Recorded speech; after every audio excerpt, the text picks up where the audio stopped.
I had to break one of my most emo shirts out of the vault for this one. You like that, white boy? Yeah, you like that? You like that? This is what is the best? Oh my god! Oh my god! I have done the right woman to marry go on with. Women have no right to reject me just because they think I did a kiss. I'm not attracted to minors. Meet Brandon Brootal. He's a 35-year-old man whose emo phase never really ended. When you do your eyeliner and flatten your hair, but you get caught in the rain because the rain comes out of nowhere. You don't have an umbrella. It's not just a phase, Mom. He's a TikToker, a skater, he's a poet. Dear Diary. But most importantly, he's a trained vocalist. Screaming into much energy drink can, part 2. So far, But despite his many talents and his 2003 Riz, Brandon is not really a ladies' man. And that's really been frustrating him since he, like all others, craves a nice pair of milkers. And it's gotten him into a lot of trouble. Now to walk things back a little bit, Brandon is from Charlottesville, North Carolina. He was born there in 1989 and his real name is Brandon Keith McKesson. McKesson. Fucking Irish name, dude. Get these people out of here. No more Irish people. I'm declaring war. If you're Irish, if you have Irish ancestry, I think you are the lowest of the totem pole, racially speaking. I'm just saying. Now, not a lot is known about Brandon's early life, but what we do know is that back in 2013, he made a MySpace account, which, as many of you probably know, was an emo breeding ground back in the day, used by a lot of people with the straightened out hair, with the eyeliner, with stuff like that. Okay, those fucking bracelets they would wear, you know, like the fuzzy bracelet that went all the way down. What is that called? It's like a wrist cuff thing. All the people with that were on MySpace. I love asking Alexandria. Now, back on MySpace, Brandon described himself as a shy, sensitive guy who liked to socialize, write poetry, dance, and sing. Now, by 2013, MySpace was already kind of like a dead thing. People weren't really using it that much. People had already migrated over to Facebook well before that point, but for some reason, he just really wanted to be a part of the emo culture there. So he stayed there, and he actually used it until 2019, at which point he moved over to a new social media platform that was getting really big at the time, and I love a lot, being TikTok. In 2020, Brandon made his first TikTok account. He started posting in April, and it was pretty unremarkable at the time. It was just like a standard lip syncing video. The only thing that was really remarkable about it is that, once again, he was still in this emo phase. He loved emo music, and as a result, a lot of the commenters noticed it and were like, where is this guy from? What era is this guy from? And surprisingly, this video actually got him 200,000 views, with a lot of people being very charmed by his dated aesthetic, kind of a throwback type thing. He got a bunch of attention right off the bat on TikTok, so he was like, all right, I gotta capitalize on this, and he very much did, posting a lot more TikToks, evolving from making pure TikTok slop, where he would just lip sync to songs, to making some more original works, including singing and songwriting, which was, I mean, it's good. It's really good. I do like it. I'm not even kidding. I like it. Gotta be real, cause caring what they think gives them something to steal. I ain't gonna be somebody or not, so all my haters should know when to stop. Cause this is me, I got my integrity. I ain't gonna let them make me out to be some silly little wannabe. He also started making some original skits, which a lot of people found to be even more cringe than the singing, and it's hard to blame them. Still, the views spoke for themselves. People just couldn't get enough of this goofy goober and all of his antics. But things quickly turned kind of weird by March of 2021 when he posted a very strange video. You want to be my friend, you have to be 18 and up. You want to date me, you have to be 21 and up. Why? Because I'm not no Davey Vanity.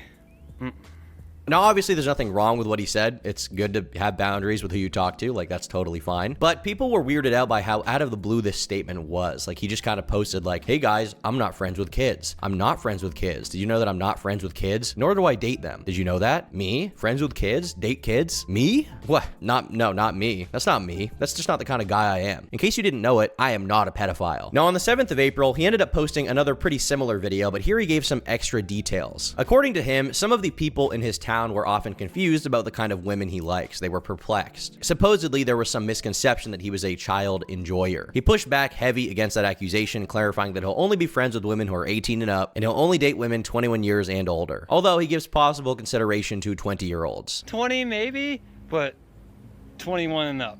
Preferably. Now, this video, as you'll see, is kind of foreshadowing some different things. These words will take on a whole new meaning at some point. But for now, people didn't really notice how weird this was. They didn't really have reason to believe he was anything other than just like a weird, maybe autistic guy. And as a result, he continued to grow in popularity, increasing his output to multiple videos a month and expanding his repertoire to vlogs and poetry reading. And on the 7th of May, he posted his first truly viral success, which would become the most viewed video on the channel. Now, until this point, people definitely viewed him as kind of a lolcow. They like to make fun of him. But as he he became more popular, his fan base grew from just trolls to actual unironic fans who just liked his stuff. And the videos also started getting rather personal, as it wasn't just him lip syncing to a song or doing his own song. Some of these videos were actually very motivational speeches he would give to his audience. And this was pretty well received. He seemed like a very genuine guy. So quickly, the trolls who wanted to make fun of him were steadily replaced by well-intentioned people who genuinely liked his quirky personality and appreciated him for who he was. For all of 2021, Brandon kept racking up W's, with his TikTok even growing to over 1 million followers. But just because you're doing well online doesn't mean you're doing well in your personal life, and Brandon definitely was not. In July of 2021, he posted a video where he told a story of how he'd gone to a mall to meet a female friend who ended up being a no-show. She stood him up. Feeling sorry for himself, he ended up crying in a cafe. And this was a very sad story to a lot of people, and as a result, the video received a lot of support from fans. What they didn't know at the time is that this video had some darker subtext, and it was actually the first peek into the kind of person that he truly was. But still, for the time, Brandon was doing quite well, and as a result, he added a new genre of videos to his repertoire, being urban exploration, which mainly consisted of him walking through these dilapidated houses with nothing in them. Then, as 2021 was coming to a close, he posted one of the most strange videos he had ever made. Everyone, there's some stuff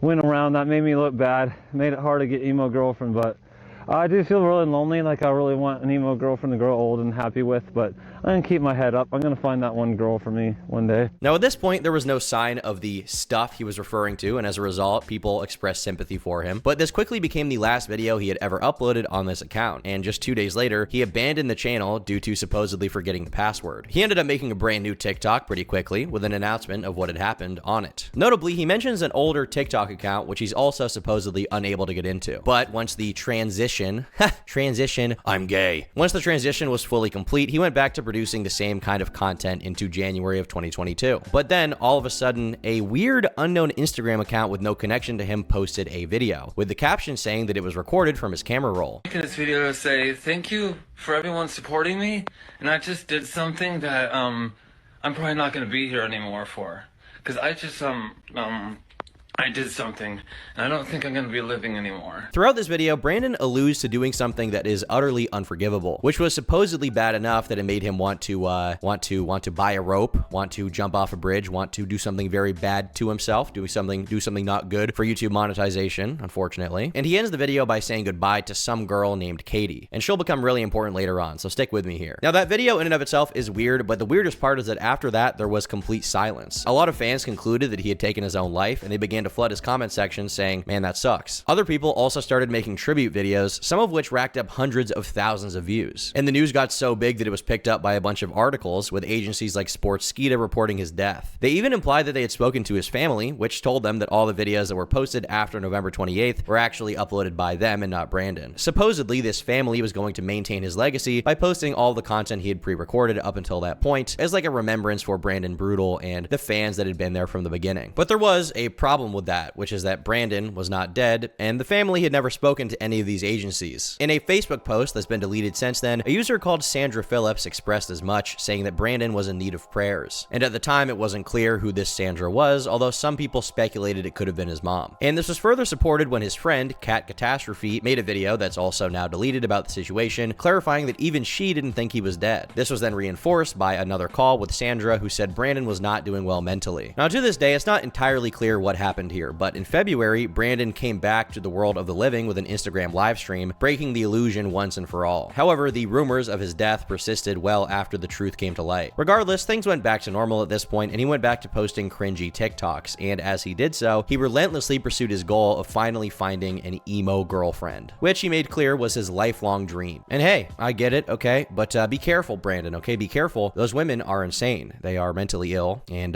they will ruin your life forever. I promise you. Now, in October, he uploaded a short video announcing he had been forced to cut his hair short, and he explained how this really bothered him. He felt he was unwilling to produce videos with the hair he had because he wasn't really in his true emo self. And he stayed true to his word as his video production really slowed down, although eventually he would get back to posting normally even before his hair grew fully back, even before his true animus, his true inner wolf came back visually. The wolf was being expressed even with his short hair. But unfortunately, his search for a boyfriend-free emo girl was kind of difficult. He was having a very hard time. In 2023, he posted a bunch of videos explaining how he was unable to find the emo girl of his dreams, including one particular one from January of 2023. Now, in it, he explains how it's frustrating for him to live in a town like Charlottesville because there are basically no other emos or goths that he can talk to. In this video, he encourages everyone to get a driver's license and to leave their family home permanently as soon as possible to chase their dreams and find the emo girl of their dreams. And he expresses a lot of regret about not doing the same earlier on. And he finally ends the video by asking, hey guys, where can I meet the emo girl of my dreams? Where are the emo bitches at? Where are they? Now, amazingly, just about a month later, he actually came back with a new video announcing that he was no longer single. He claims he had found a long-distance girlfriend called Sammy, describing her as the girl of his dreams. She's the one, he's gonna wife her up, they're gonna listen to My Chemical Romance together until they die. And his reasoning for her being such a dream girl was that she had DoorDashed him a bunch of boxes of chocolates. And while things were looking good in the girlfriend department, apparently, as the year went on, Brandon's fame was kind of fading. His numbers were slowly decreasing, and the once fan-filled comment section was once again replaced largely by trolls. Still, a lot of people stuck with him. They were like, listen, I'm a real Brandon Brootal fan. If Brandon Brootal has 1 million fans, I'm one of them. If Brandon Brootal has 10 fans, I'm one of them. If Brandon Brootal has 1 fan, I am him. But unfortunately for him, things were about to come crashing down because in May of that year, a Facebook account was started up called Exposing the Exposed, and they started targeting Brandon Brootal. They made a post accusing Brandon of being a child enjoyer, a child lover, a child enthusiast of some kind, and they ended up pointing people to a video of a conversation between Brandon and whom he believed to be a 15-year-old girl. Now, in the video, Brandon basically rejects this girl because of her age, which is good, but then weirdly, there seems to be a part where he's struggling to add her second account. And as it turns out, this person was actually a catfish who was not a 15-year-old girl, but they had used pictures of who looks to be an actual 15-year-old to try and catfish Brandon. And the weird part is that at this point, even though Brandon had seemingly rejected her, he ended up adding her on his second account. And there on the second account, he eagerly commented her appearance. He was like, I love your emo look so much, because she matched this goth emo aesthetic that he loved. Now, at first, he did push back. He was like, I don't want to be friends with you because of your age. You're a little too young for me. But after the catfish said that she wouldn't tell anyone if he was friends with her, he quickly changed his tune once he thought no one else would find out. And as a result, he started asking who he believed to be a minor for some pictures, for some illicit pictures. Now, when the catfish hesitated at this moment, he immediately took it back and he clarified that he was a 34-year-old man who's definitely not a child enjoyer. He doesn't like children. It's all a joke. It's all ironic. He didn't mean it. Now, the catfish ended up pushing back a little bit and ended up sending a nude, not of an actual 15-year-old, obviously, but a nude of what Brandon believed to be a 15-year-old, at which point Brandon stated that this girl was the emo girl of his dreams and he needed her. At first, he was uncomfortable to acknowledge it, but eventually he just gave in. His mind was put at ease, and he kept asking for more and more pictures, which this catfish definitely provided. Now, this catfish also ended up asking Brandon for some pictures of himself, which he refused to do, because in his words, if he didn't send anything of himself, then this interaction couldn't be used against him. He was like, well, she can send it all she wants, but if I send it, then it's over. And there's no denying the results of this catfish, because Brandon definitely got exposed for doing something very not good. Shocker, messaging 15-year-olds is bad.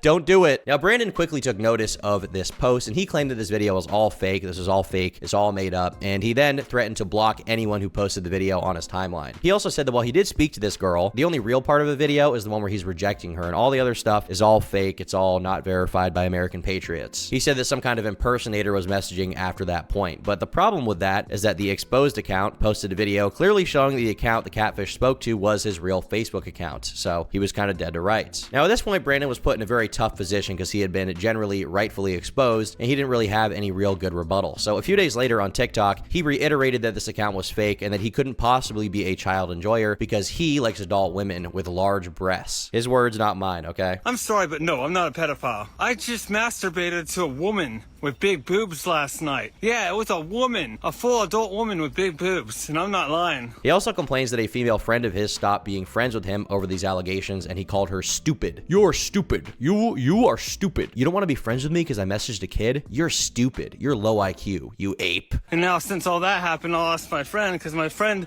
isn't smart anymore. I don't really think she's intelligent, because if she would believe I'm a pedophile, then she's not intelligent. I mean, I don't even see her as anything special anymore. But it seems like this kind of took the wind out of Brandon's sails. He ended up slowing down his video production, and he ended up only posting 2 videos in June, with his next upload not coming until a full month later. Now, around this time, his appearance was changing pretty drastically. He was on a new wave, okay? He was wearing these really weird suits, and he also was wearing so many chains that he just, like, anytime he walked around, it was just clinking, clunk, clunk, clunk, clunk. He basically was his own security system. You know Brandon Brootal's coming if he's chasing you, because you just hear... Now, whether he did this because he was caught and felt he needed to, like, rebrand or change his swag or something, or it was just like a genuine personal choice is not really clear. But in his words, the reason for the style change was because he had switched in his interests, okay? The emo phase is over. Now he is goth, okay? He's darker, he's more serious. He's not about that teenage emo shit, okay? Now he's an adult. And I like women who are like 22 and up. So if it's an emo girl who's 22 and up, that would be nice. So yeah, I still do want one still. Now, for the most part, things were pretty quiet over on TikTok. The videos Brandon had made responding to the allegations were all removed, and instead he would only respond to this on TikTok Live and Instagram Live, where he probably thought because it's a live stream and he can just delete it right after, nobody's going to actually see it and clip it later on. But unfortunately for him, the drama ended up catching the attention of some pretty big YouTubers, one of which being Johnny Gilbert, who's like an OG emo YouTuber. Back in the day, he was a part of this group called MDE, not that MDE. It was called My Digital Escape, where all the emo influencers would come together and be like, I'm freaking emo, yo, I'm emo. I swear this comment section is going to be everybody just calling me a fucking, saying I wear eyeliner, saying I'm emo. I'm not emo at all. It's not true. I could never be. I would never be. I will never be. Don't bring up the old pictures, okay? Don't bring them up. I don't even know what the pictures are. Because tonight will be the night that I will fall for you. Now, Johnny Gilbert posted this half-hour breakdown going over Brandon's history and the entire grooming controversy, basically going into it being like, this guy seems really fucked. But despite all the attention on him, this drama eventually did die down. And so the rest of 2023 saw a pretty big drop in viewership for Brandon. He had a few loyal fans that were still around and didn't know about the allegations, but most of the comment sections of his videos were just filling up with trolls, most of which were very eager to remind him what happened and were trying to inform everyone in his audience about what had gone down and how bad it was. Now, in September, he uploaded a video he called an anti-Davi Vanity. And for those who don't know, Davi Vanity was the singer of this band called Blood on the Dance Floor, who ended up being kind of exposed online for grooming an underage girl named Jessie Slaughter. Jessie Slaughter, yes, is the one from that very infamous, the very infamous I'm sending the cyber police after you video. This is from her father. You bunch of lying, no good punks. And I know who it's coming from because I've back traced it. And I know who's emailing and who's doing it. And you've been reported to the cyber police and the state police. But in this Brandon Brootal video, he revealed that he was blocking people en masse if they called him Davi Vanity. Obviously, they're comparing him because he's emo. He did something weird. Davi Vanity was like senior emo. He did something very, very bad. So obviously, they're going to compare him. And he was like, you're getting blocked if you compare me. And at the same time, he was like, I'm innocent. I did nothing wrong. I like adult women. I'm not like that. He was even in the comment section of his own TikToks insisting that the person from these screenshots was not the real Brandon Brootal. It was some kind of impersonator that was slandering him. And later that same month, he released a video talking about how he was in danger of going to jail. But according to him, it was for reasons unrelated to the DMs he had that got leaked. He tells a story about how a few years prior, he was apparently harassed by some passerby on the street, at which point he started swinging his skateboard at them in retaliation. That then got reported to the police and he got charged with impeding traffic. He then missed his court date, and when he showed up for court the second time, he was told he may have to spend up to 60 days in prison. But he called his lawyer, probably some kind of emo version of Saul Goodman. You know, Brandon likes to keep it in the family there. And at that point, he found out it was very unlikely he would actually go to prison for this. Now, at this point, this whole messaging controversy was still pretty fresh in people's minds, and he clearly could tell that it wasn't really convincing anyone. So he ended up changing his story in October. When he was replying to people in the comment sections, he started saying that his account had actually been hacked after he blocked the 15-year-old, and this hacker was the one that was talking to her inappropriately. To add to that story further, his Facebook account was deleted, which he claimed was intentional. He said that he mass reported the account because he himself no longer had access to it, which definitely makes it look like he's trying to hide some DMs there by deleting the account. Now, in November, the drama started flaring up again because a lot of people were finding out about it for the first time, and also a lot of people were clipping his Instagram lives where he was continuing to give some very, very weird and delusional arguments. On numerous occasions, he brought up his friend Cat Catastrophe, talking about how he really wanted to have sex with her. He also said that he had a picture of her on his phone and that he ended up whacking it to her at some point. Also, notably, in this clip, he claims that they're still still friends despite this. But that didn't really last long when she found out, because obviously if you find out your friend is whacking it to you and he's like proudly proclaiming it online, you're gonna be like, that's kind of weird. That's odd. I don't like that. Okay, I had a picture of Cat Catastrophe in my phone, and not that long ago, I was kind of jerking off to it a little. I don't care if you let her know about that. She already knows I like her that way, so I would bang her. Because Cat Catastrophe, she's 22. I only date women 22 through 50, and that's it, not 15. 22 through 50. So on the 5th of November, she posted a video condemning Brandon so she could try to distance herself. Now in it, she also made it clear that she had cut him off shortly after the controversy had started, so they're not friends anymore. And she also claims that Brandon had been stalking her. And as proof for that, she showed some clips of him wandering around town on Instagram Live, saying that he wanted to knock on her door and find her. She also clarified that she was the same friend he had referenced in the TikTok video made shortly after the controversy, where he apologized to her and was like, I'm gonna end my life. And ever since then, she's supposedly been in contact with the police to try and stop Brandon's incessant harassment of her. But by now, Brandon was also busy with some things outside of the internet. He was trying to get his life back together outside of it. A lot of the time on Instagram Live, he would talk about how he almost had a new job, but the only thing stopping him from getting that job was that he didn't have a proper ID yet. And by November, his efforts succeeded, which he announced on a video. Now, his channel also posted a few more videos in November before it suddenly stopped posting altogether, and it hasn't actually seen any activity since then. The reason for this is not really clear, but shortly after this, Brandon made yet another TikTok account, and unfortunately, most of the videos from this account have been deleted, but we did manage to find a few of them, including one where he goes more in depth about this whole hacker story and how he was framed. Unfortunately, he doesn't really explain much of anything, simply saying that the hacker hacked his Facebook, which is why it was connected to his email. I don't really track the logic here. I don't really get like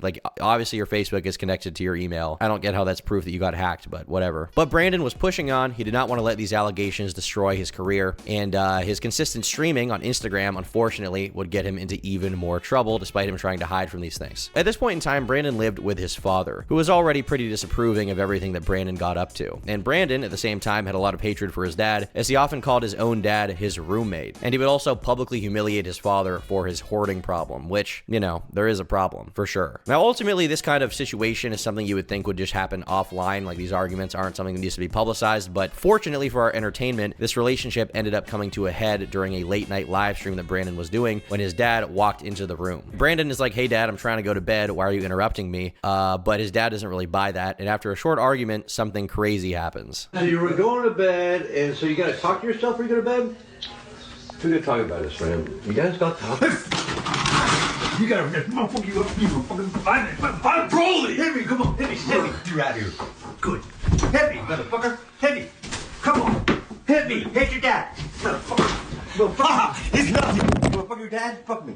Come on, get the fuck out of here. Now, it's kind of hard to make out what happens here, but it looks like Brandon tries to hit his dad, and then his dad retaliates and gives him an ass whooping. Miraculously, somehow this didn't lead to him being kicked out. I guess his father still gave him a little bit of a leeway, and he was like, well, he is my son. What am I supposed to do here? And as a result, Brandon continued streaming live to the complete detriment of everyone around him. Around this time, he was defending himself again, saying that he couldn't be a child enjoyer because all of the women whose videos he likes on TikTok are adults, or at least almost all of them are, which in his mind proves that he is attracted to adult women and not kids. But in his desperation to prove that he's not a weird guy, he inadvertently sinks his own defense, ultimately in another clip where he goes on to say something really, really, weird. A 15-year-old is not a kid. A 15-year-old is a teenager. And I'm not into teenagers either. Okay?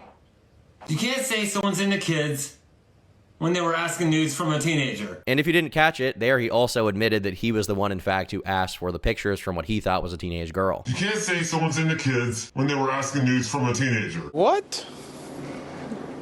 Bro, what are you talking about, man? And apparently these allegations also started bleeding into real life. People around him in real life were finding out about what was going on, and it's not hard to see why, considering he has a very recognizable look. On the 4th of February, he talked about how he was being harassed due to living close to an elementary school. He said he used to be able to walk right by the school without ever getting harassed, but since this controversy, he gets just shit on all the time whenever he walks by, even when he deliberately tries to avoid the school, apparently. And this school itself did not leave his mind for the next few days. He kept talking about it. On the 5th of February, he confessed he had some illegal thoughts regarding regarding the school, expressing his desire to remove it, if you know what I mean. And he ended up clarifying later on when he expressed his desire to shoot up the school. Now, I can't actually find the original clip anywhere. It's probably just being banned online for obvious reasons because he's, you know, making a big threat here. But apparently the clip was seen by the police and they ended up issuing a warrant for his arrest on that same day. And as a result, Brandon went completely quiet on social media, with a lot of people wondering why he'd been gone, but obviously the biggest assumption was that he got arrested. And that was ultimately confirmed on February 15th of 2024 when he was actually arrested, with the bond set at $30,000. Now, shortly after this point, he was supposedly released on bail, although he was pretty quiet on social media for the next several months. The only news we would get about Brandon past this point for a little bit wasn't actually from him. Instead, it was from the government. They released a bill of indictment that was signed against him on March 4th, and then a trial date was set on the 24th of June. But that date was later pushed back to September 3rd, probably because of some court issue going on. Now, in August, he actually came back to social media with a new TikTok account and a new Instagram account where he was posting. And he also made a bunch of random TikTok accounts to post shit, but all of them have been deleted since then. But at this point, a lot of trolls were around. They were messing with him. They knew that he had done something weird, or tried to do something weird rather, with a catfish that was, you know, in his belief, an underage girl. They knew that he had threatened to do something bad to a school. And as a result, the Instagram lives he did from this period of time were extremely fucking awesome. He spoke about his experience in jail, where he ended up spending about 6 months total. Why he went back to jail isn't entirely clear, but it's possible that his bail was just never posted, so he just stayed there for a bit. And while he was out at this point, it's not like everything was fine, because he was under house arrest, confined to a single hotel room that he couldn't leave. And his biggest complaint about the whole situation was not that he couldn't go outside. It wasn't that he couldn't interact with real people. His biggest complaint is that his piercings got taken out and the holes were closing up, they were healing, which meant he would have to redo the piercings, and that was just like fucking the end for him. Now, at this point, we also find out who reported him. Apparently someone named Miss Henderson had called the cops on him after she saw what he did, and in a very Brandon-like fashion, he goes on to say that he'll never hurt kids, but he'll definitely hurt her. You know what? I'm not gonna hurt kids. I'm not gonna hurt anyone, but I will hurt you for putting me in jail, you fucking slut. And she's not even the only person that he ended up threatening with violence. No, I don't care if I go back to jail. I'm gonna say this anyway. If I see any of you on the street who's putting up these red flags in my comments on my live, I will shoot you. I don't care. I will. Because you thinking I'm into kids is warrant enough for me to shoot you. So at this point, he's basically having a full-on crash out 24/7. Every single stream is just trolls flooding in to mess with him, and he's not taking it very well. During one live stream, he invited one of the viewers to join a call with him to have a chat, but he ended up adding the wrong person. And this stranger, known as Jaleel, got into an argument with him, during which he was pretty uncomfortable. He's definitely sweating over being asked if he was into minors. Brandon's basically just like, oh no, I like adult women. I want to marry an adult woman and have kids with an adult woman. But obviously, Jaleel pushes back against him, and as a result, he ended up kicking Jaleel out of the call after he couldn't really muster a good explanation. Well, it's not very emo to do something like that. Now, sometime after this, he ended up accepting a call from someone who actually seemingly wanted to help Brandon out, insisting that Brandon needs to take responsibility for what he did and acknowledge it and then move on. But unfortunately for him, Brandon could not admit to what he had done with a straight face. He couldn't say it, despite the fact it was pretty much confirmed at this point, and he just reiterated how he just likes adult women. And as it turns out, Brandon's time in jail only served to further kind of radicalize him, kind of push him down a dark rabbit hole, because his obsession with finding a girlfriend became the one thing he would focus on. It was like, in his mind, the one saving grace. Like, my TikTok account is failing, all the trolls are coming after me, but at the very least, I need to find a girlfriend. In his words, the allegations of messaging a minor were only bad because he couldn't find a girlfriend right now. It was harder to find women. Women thinking I'm into kids just turns women off. And it makes me lose so many chances with women. Arrgh. In this particular clip, he says that rejection makes him so angry that it makes him want to commit violence against women, like some Elliot Rodgers shit, despite the fact that in his mind, he knows it's sinful to think of such things. In another clip, he went into a full-on breakdown over the constant rejections he was getting. It's like he's just losing his mind now. I know, I'm trying to be Christian right now, but I'm angry and mad at the fact adult women are rejecting me like crazy. I deserve love. I deserve the right woman to marry and go on with. Women have no fucking right to reject me just because they think I did on kids.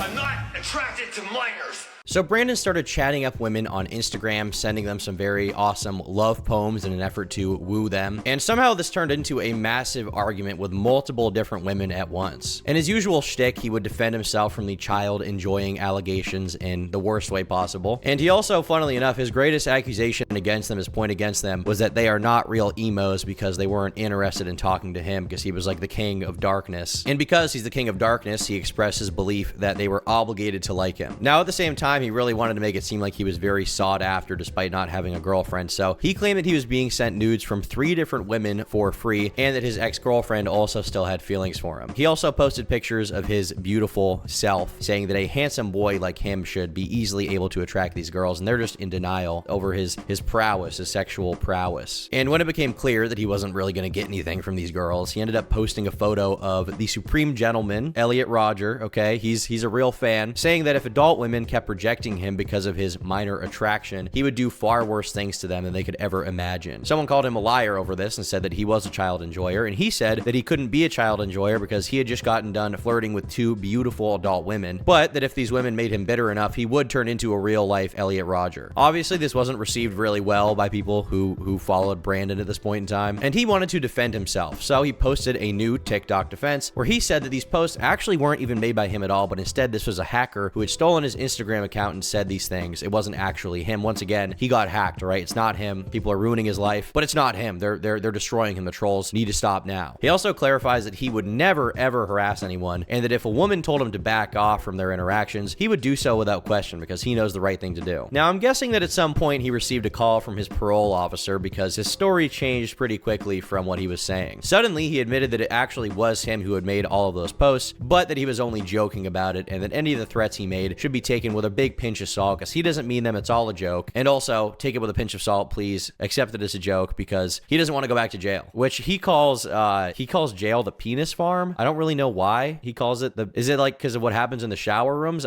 Is it because there's so many guys there? Because it's like, you know, there's a guy's women in a women's prison. Like, I don't know. He calls it the penis farm. I don't know why. Jail is the penis farm. From now on, anytime someone is at risk of going to jail, be like, you're going to the penis farm, buddy. You're going to the penis farm. Now going back to that damn penis farm, which I'm not even gay, so I don't know. But anyway, no. I'm not going back to jail. And ultimately, his biggest concern with going to jail seemed to be that if he went, he wouldn't be able to talk to girls, which made him threaten to jump off the Golden Gate Bridge. Hypothetically speaking, he didn't say that. So again, I don't know if you're gonna see me again on TikTok, because I don't know if I'm really gonna last. I don't know if these thoughts of mine, these S thoughts of mine are gonna actually become reality. Suffice it to say, he was pretty desperate at this point. He was grasping at straws to make himself look better in whatever way he could. So now I gotta bring up a little bit of a throwback to earlier in this video. You guys remember when he said that 15-year-olds are teenagers, not kids? A 15-year-old is not a kid. A 15-year-old is a teenager. It seems like he realized how bad that made him look, and so as a result, he made a new video where he claimed he had never said anything like that, despite there being video evidence of that. Alright, I want to be honest with everyone. I never said that a 15-year-old wasn't a kid and that they're a teenager. I never said that in my life. 15-year-olds are babies, okay? Anyone under the age of 18, they're babies, okay? A 15-year-old is not a kid.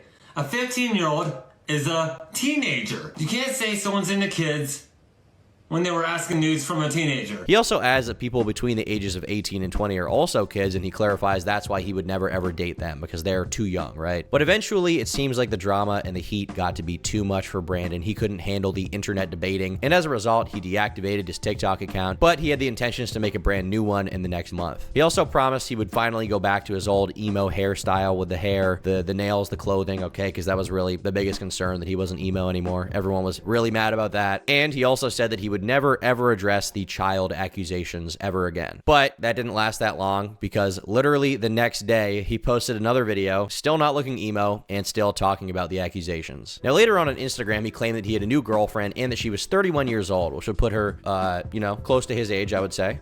Close to his age. He is 35, keep in mind. That's like the craziest part, that this guy's fucking 35. What is happening? What went wrong? But he also adds that he's contacting a deep web hacker, okay, a guy from the deep hacking state, and that this guy is going to create a new technology for him so that he can message women even if they block him, which is just like a crazy thing to say that you want to do. And it seemed like the terms of his house arrest were also loosening up a little bit, because in August, Brandon went outside for the first time since he had been at that hotel, which he live streamed fully on Instagram for all of us to watch in all of its glory. Now, it seems like he'd been allowed outside, but there was still a limited area he could be in, because he could only go outside within range of his ankle monitor. And while he was out there, he wasn't hassled about it in any way by the cops or a parole officer or someone like that. Now, he spends most of this stream calling some identified woman. He tells her that he has no money left, meaning he can't afford to eat, and he also threatens to jump off the Golden Gate Bridge. Now, around this time, the account exposing the exposed also showed a supposed conversation between Brandon and a 14-year-old, but unlike last time, this one was fake, and it had an obviously scripted convo to like make things seem more believable. And they also used some sound bites that were clearly from Brandon's videos, but they put it inside of the DMs to make it seem like it was him using like voice notes. It didn't take very long for most people to figure out that this was fake, and as a result, the Facebook page has been deleted since that post. So it's kind of this weird situation where you have like the one allegation against Brandon that is real, but then you have this fake one, and then you have all these other people also trying to smear him. Unfortunately for him, he wasn't able to spin this false allegation into gold to claim that the other one was fake. Instead, he was basically just smearing himself, as he was still really busy sending some girls some really weird unsolicited messages that then got leaked. One of these women publicized one of their interactions, showing 2 voice messages from him in which he acknowledged he was messaging her other friend and was being outright creepy to them, but he still chose to do it because, in his words, you can't fix what's broken, and they're going to think he's creepy anyway, so he might as well just turn that creep meter up. Okay, that creep cast meter, we're turning it way up. Brandon was creeping his cast, but it was a woman. Who's up creeping out girls right now? Yes,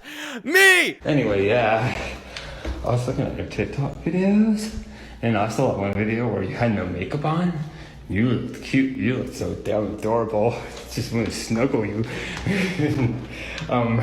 Now, after spending 2 minutes talking about how creepy he was being, he concluded the voice message by calling her a snuggle kitten. Snuggle kitten. Bro, you're just my little snuggle kitten. You personally, you're not just a normal kitten, okay? That's normal. Normal kitten, that's kind of like a mid thing for me, but snuggle kitten? Ooh, oh yeah. I want you to be my snuggle kitten. We can just snuggle and hug, and I can hold your hands. He followed that up with a second voice message where he said he would have to take revenge on this girl because she thought he was a kid diddler. I'm gonna get a little revenge on you for thinking I'm a kid dealer. So I'm gonna talk mushy to you. I'm like, you know what? You're cute and you're adorable, and I want to snuggle you. Now, things have gotten really heated at this point. We've seen so many weird DMs be leaked from Brandon. We've seen so many funny interactions, and it seemed like he once again was not able to take the heat, so he deleted most of his social media accounts, including his Instagram, and then he switched back to an older account to do another live stream, weirdly, during which he revealed that he was kicked out of the hotel he was at. Despite that, he was apparently able to get around the rules of his house arrest by staying at a gas station near the hotel. I don't know if he was like sleeping at the pumps or if he was sleeping in the bathroom or if the owner let him. I don't really know how this works. I'm just imagining like pulling up my car to get filled up, and then I just look over and Brandon Brootal is just like taking a nap on the sidewalk. He's having an Instagram live screaming about how he's not a pedophile. That would be fucking sick. He also talked here about a past emo girlfriend of his who had apparently beat up her ex, and he expresses a desire to be hit by her as well. And after this fateful, awesome live stream where he talks about sleeping at a gas station, Brandon went silent again. We wouldn't get any updates from him personally, but what did happen is that on the 27th of August, he was taken into custody again, this time with a $60,000 bond and an official sentencing attached, which should be on the 29th of May 2025. He'll be sentenced to whatever. According to additional court records, he was to be released into house arrest if conditions were met, at which point he would be barred from using the internet. So at this point, we know that the courts are looking at his internet stuff, they're looking at his internet access, and they're just like, there's some court clerk or some police officer looking over videos of Brandon Brootal being like, I just, you know, I'm gonna wear the new emo stuff again. I'm not goth anymore. I'm going back. I was hacked on Instagram. I'm sleeping at the gas station. Some police officer is looking at that, getting paid to look at that. That is, I don't know. He's like me, basically, except he works for the government and gets paid less. To me, Brandon comes across as someone who's desperately trying but failing to outrun the worst of his impulses. The way that he lies with such brazen conviction, despite the fact that videos of him saying the opposite have already been recorded, makes it seem to me like he genuinely thinks he's done nothing wrong. Like he seems to think that every fault or misstep in his life was not because of something he did, but instead it's because of bad luck or other bad people that aren't him. In his mind, it can't possibly be that he did something really shitty, and he just can't accept it for whatever reason. I don't really pity him, but I almost want to feel bad for him if it wasn't for that, you know, the 15-year-old thing.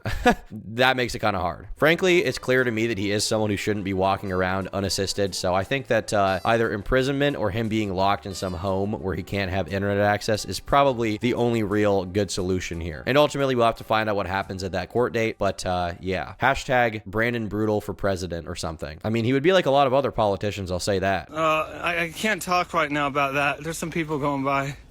It's inappropriate. Hold it.